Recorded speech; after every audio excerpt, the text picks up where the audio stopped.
Have you ever wondered why some people always seem to rise to the top while others, often just as talented or kind, remain invisible?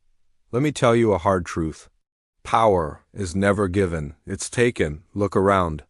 The CEOs, the presidents, the founders of empires, they didn't get to where they are by waiting their turn or playing fair. They got there by playing smart, ruthlessly smart. And whether we like it or not, that's the world we live in. Because in reality, morality is optional, but strategy, that's everything. This isn't a motivational video. I'm not here to tell you that good things come to those who wait or that karma will reward you if you just stay kind. To lead without begging, to influence without being obvious, to control outcomes without ever getting your hands dirty, you'll learn how to read situations before they explode. How to shape perception like a mask, and how to move in a world that rewards calculation and punishes naivety. A political philosopher so controversial, his name alone became an adjective. Rules reality. Maybe it's time to learn a different set of rules, the rules of the Machiavellian Prince. Machiavellian, cold, cunning, manipulative, but that's only part of the story. Because Machiavelli wasn't a villain, he was a realist. A man who looked at power not as we wish it to be, but as it truly is. No. I am here to reveal how power really works, the kind of power that doesn't teabag for permission, that shapes perception and that moves behind the scenes, often unnoticed, but always intentional. And to do that, we need to talk about a man most history books quietly avoid, Niccolò Machiavelli. Born in the brutal world of 15th century Florence, Machiavelli witnessed betrayal, war, and the downfall of rulers who tried to lead with idealism. And from the ashes of their failure, he wrote The Prince, the most brutally honest guide to leadership ever penned. Not a guide for saints, but for survivors. So, what if you could learn to think like a ruler? In this video, we're diving into the psychology of power through the eyes of the man who stripped away illusions and exposed how the game is really played. And no, it's not about becoming cruel or heartless. It's about becoming aware, strategic, impossible to ignore. Because here's the truth no one teaches you. In a world obsessed with appearances, the one who masters illusion. So if you've ever felt overlooked, underestimated, or like you're playing by rules no one else follows, stay with me. What you're about to hear might change the way you see power forever. To understand Machiavelli's ideas, you have to understand the world he came from. This wasn't a man theorizing from an ivory tower. Niccolò Machiavelli was born in the political chaos of 15th century Florence, a city that looked beautiful on the outside. But beneath the marble statues and cathedrals, as a diplomat so honest that centuries later it's still considered dangerous. He negotiated with kings, popes, a ruler who clings to goodness without strength doesn't last. Not in Machiavelli's world and not in ours and warlords. He watched empires collapse not because they were evil, but because they were naive. Because they believed politics was about virtue, when in reality it was about survival. But being a good strategist is essential. It was a battlefield. Alliances broke overnight. Friends became enemies. Kings rose in the morning and were exiled by sundown. It was a time where trust got you killed and hesitation got you forgotten. We'll break down how Machiavellian mind works step by step. How to strike before you're struck. How to shape your reputation like armor. And why sometimes it's not the strongest who survive, but the most calculated. Machiavelli didn't just study power, he lived it. And when his own political career ended in betrayal and exile, he didn't retreat. He wrote The Prince, a book so raw. Why? In business. In media, power rarely goes to the most moral. It goes to the most effective. The ones who can see clearly, act quickly. Machiavelli's advice was simple. Learn to recognize the mask. Learn when to wear one. And above all, don't mistake kindness for strategy and adapt without flinching.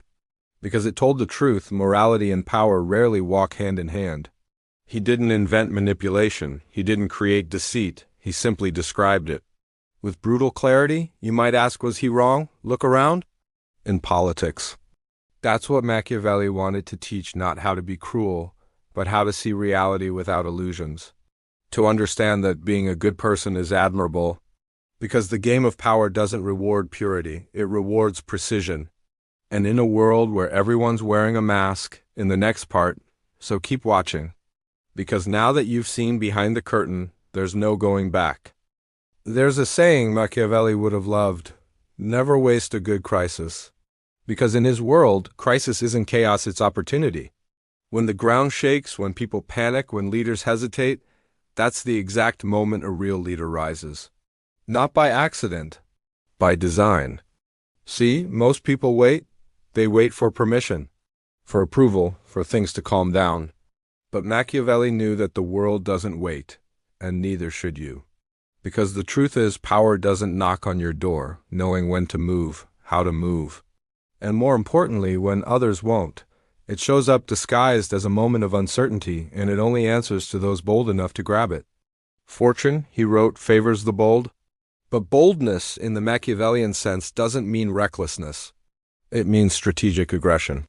He was showing us that delayed decisions breed rebellion, that half measures invite disaster.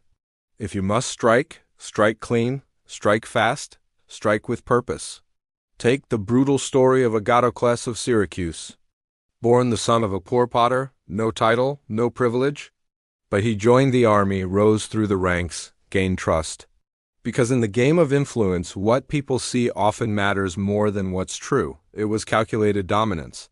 One single act that removed every threat to his power. And from the ashes of chaos, a new order was born.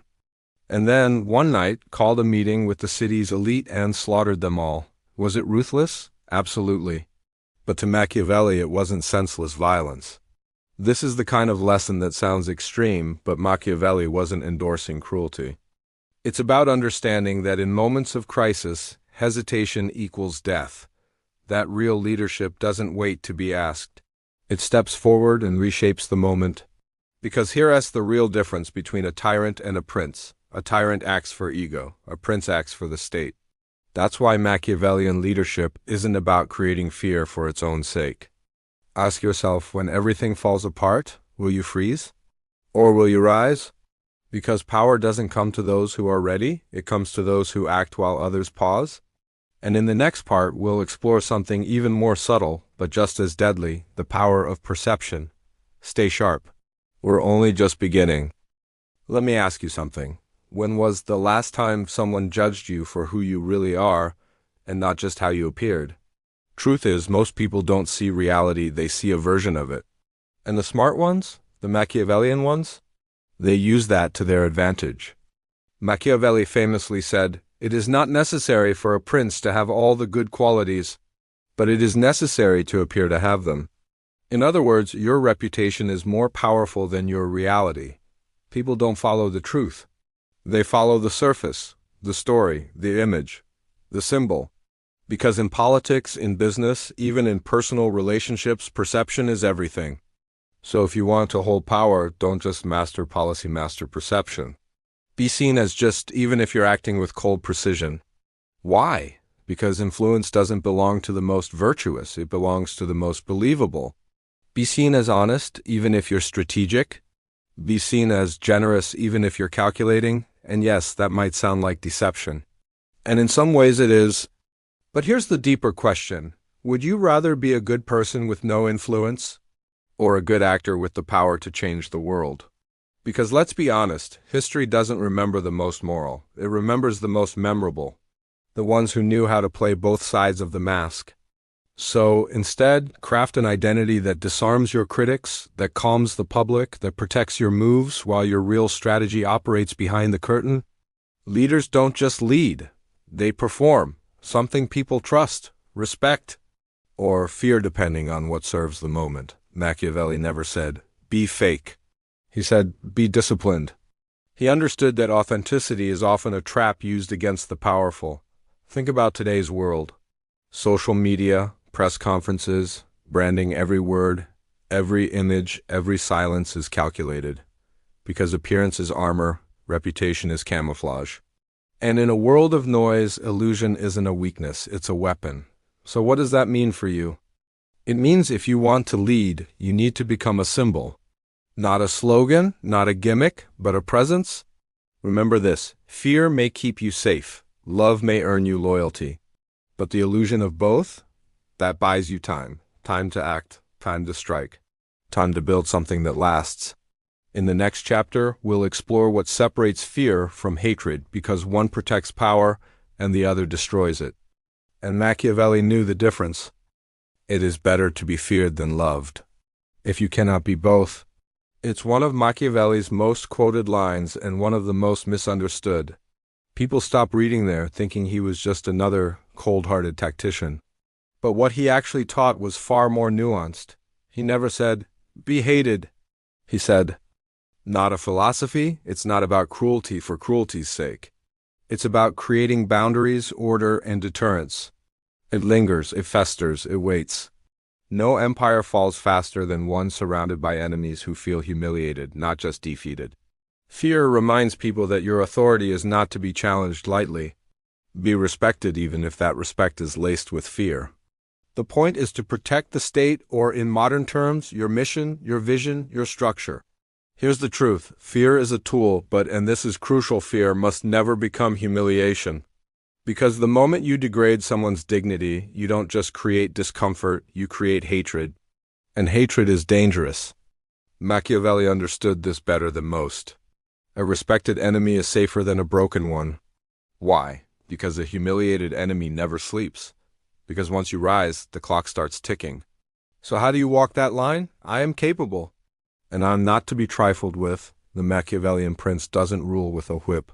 He rules with presence, with a kind of calm, unspoken confidence that says, you do it once, it becomes paranoia. But power built on respect, reinforced by just enough fear, that kind of power can endure. You make it final, no drawn-out displays. No indulgent punishments, just clean, calculated action that serves a purpose. Maintained with a quiet readiness to act when needed, that's a fortress. I am watching. It's not about lashing out, it's about being decisive. If you strike quickly. Because the point is never to feed your ego. Power built on fear alone is fragile.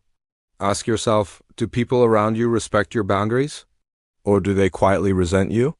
Do they follow because they believe in you or because they're afraid of crossing you? If it's only fear, you're building a house on sand. But if it's discipline wrapped in respect, that's Machiavellian. In the next part, we'll go deeper into one of the most vital truths of leadership, how to eliminate threats before they eliminate you. And someone somewhere is already planning your fall. Here's a brutal truth no one wants to admit. The moment you rise, someone starts planning your fall. It could be a close ally, a trusted advisor, even someone who once cheered for you. But Machiavelli understood something most leaders ignore. Power doesn't just attract attention, it attracts conspiracy. And the worst part? It rarely comes from the outside. It comes from within. He called it the quiet danger, the disloyal general, the ambitious subordinate, the popular figure who smiles in public, but sharpens the knife in private.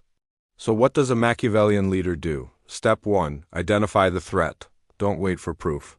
Don't wait until it's too late. If someone around you starts gaining influence faster than you can control, pay attention. If loyalty starts to fade into ambition, act. Machiavelli wasn't just talking about monarchs, he was talking about anyone who holds power. That means you, your company, your team, your reputation. He seized France in a whirlwind, but he knew the takeover was only the beginning. The real challenge was holding on to power. His enemies weren't foreign at first. They were the insiders, ministers, generals, old loyalists of the monarchy. Step 2. Don't delay. Every moment you hesitate, your enemy gathers allies, weaves narratives, and chips away at your foundation. Look at Napoleon Bonaparte. So what did he do? He acted before they could organize. He reshuffled the military, replaced advisors. And when necessary, he eliminated threats quietly, efficiently, and sometimes without leaving a trace. Was it ruthless? Yes, but from a Machiavellian point of view, it wasn't cruelty, it was clarity. Because uncertainty invites rebellion, but boldness shuts it down before it ever starts. So ask yourself who around you is smiling but watching. Who benefits if you fall? Who would take your seat if you disappeared tomorrow? It's not paranoia, it's preparation. Because in the modern world, the most dangerous weapon isn't the sword, It's the story. And here's the final rule. Never wound a rival you can't kill politically or otherwise, but never leave them standing, because the wounded come back sharper. If you move against someone, do it cleanly. Publicly, if you need to send a message. Quietly, if you need to protect your image. The Machiavellian Prince does not wait to be betrayed. He makes betrayal unthinkable. In the next part, we'll uncover the invisible battlefield you're already standing on, the war of information. And the one who controls the narrative controls reality. Power doesn't just live in armies or money. It lives in stories. And whoever controls the story controls the people. Machiavelli saw this long before modern media. He knew that in the battle for influence, the truth isn't always what matters most, it's what people believe. In today's world, that's more relevant than ever. We live in an age of 24/7 news cycles, curated feeds, and viral headlines. Information is no longer just data, it's a weapon. And if you're not controlling it, someone else is using it probably against you. So what does the Machiavellian mind do? It becomes the architect of perception. It chooses carefully what to reveal, what to hide, when to speak, and more importantly, when to remain silent. Because silence, too, is a message. You see this everywhere in modern leadership. Political figures stage photo ops. CEOs release carefully worded statements. Influencers craft personas. Every gesture, every word is part of a narrative war. It's not deception, it's strategy. Machiavelli would have thrived in today's world. He warned, avoid being despised or mocked. Why? Because once the public turns on your image, your power starts to rot from the inside. If criticism grows, bury it beneath louder truths or more compelling fictions. Don't try to please everyone. Instead, shape the version of reality that protects your rule. The antidote, control the message, command the myth. If rumors arise, drown them with confidence. Think about it this way. If people believe you're strong, they act accordingly. If they think you're weak, the vultures start circling. So you build a brand not just to sell, but to shield? You give people something to follow, a vision, a symbol, a rhythm of leadership that feels inevitable. Because here's a powerful truth, a myth that protects, that leads, that lasts. The masses don't follow raw power, they follow meaning. And whoever supplies that meaning holds the throne. This isn't about lying for selfish gain. It's about using stories as structure, as scaffolding to build something real. So ask yourself, are you controlling the message, or are you just reacting to everyone else's? Because in the Machiavellian playbook, information is not a luxury, it's armor. And in the next part, we look at the final key to lasting power, how to build something that survives beyond you, so your influence doesn't die the moment you walk out of the room. So you've taken power, you've neutralized your enemies. You control the narrative, the room goes quiet when you speak. But now comes the most dangerous illusion of all, thinking that power built around you will last without you. Machiavelli warned of this very trap. Many rulers rise through brilliance, charisma, or raw force only to fall because they built empires of ego, not of structure. Because here's the thing, charisma dies, fear fades. But systems endure. Real power, the kind that survives betrayal, outlasts enemies, and holds its ground even in your absence, is institutional. It doesn't just live in you. It lives in the rules, the rituals, the routines you leave behind. It survived because of its Senate, its military structure, its legal system, its symbols of unity. Think about the Roman Empire. Caesar was a force of nature, but Rome didn't survive for centuries because of one man. That's what Machiavelli meant when he said, a prince must think not only of his rule, but of its legacy. So what does that look like today? It means building systems, structures, teams, cultures that reflect your values and enforce your vision even when you're not in the room. It means training successors who are competent, loyal, but not overly ambitious. It means embedding your influence into processes, not just personalities. In life, it might be family values, cultural codes, or leadership habits that others adopt because they work.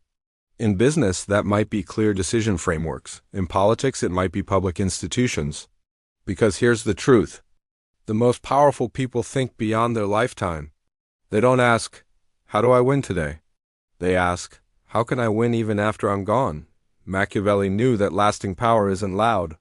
It's not showy, build a fortress. One made not of stone, but of systems. It's quiet, consistent, and rooted in foundation, not attention. So if you're building influence, don't a throne. Because the world changes, allies shift, popularity fades. But structure endures. And that's how power becomes legacy. Now, you've seen behind the curtain. You've learned how power is taken, not given. How influence is built, not begged for. How a Machiavellian mind sees the world, not as it should be, but as it is. But the question now isn't, can you gain power? It's bigger. It's what will you do with it? Because Machiavelli never told us to become tyrants. He didn't glorify cruelty. He simply understood that virtue without strength is vulnerability and morality without strategy is suicide. You've learned how to rise in chaos, how to strike before betrayal takes root, how to shape perception like armor, and how to build systems that protect your power even after you're gone. But in the end, every ruler must make a choice. Will you be feared, loved, respected, forgotten? Because power can be many things: a tool, a shield, a mirror, a flame, but used carelessly, it devours the very person who holds it. That's the final rule Machiavelli left us with: use power for something greater than yourself, or watch it consume you. Because real leadership isn't just domination, it's direction. It's not just survival, it's significance. So I'll leave you with this. In a world that rewards the calculated and devours the naive, will you rule or be ruled? If you're still watching, you're not like most. You think deeper. You see patterns where others see confusion. You want to shape reality, not just survive in it. So don't disappear into the algorithm. Subscribe, share, join the circle of thinkers, builders, and quiet rulers. This is only the beginning, because this power favors the prepared, and we're just getting started.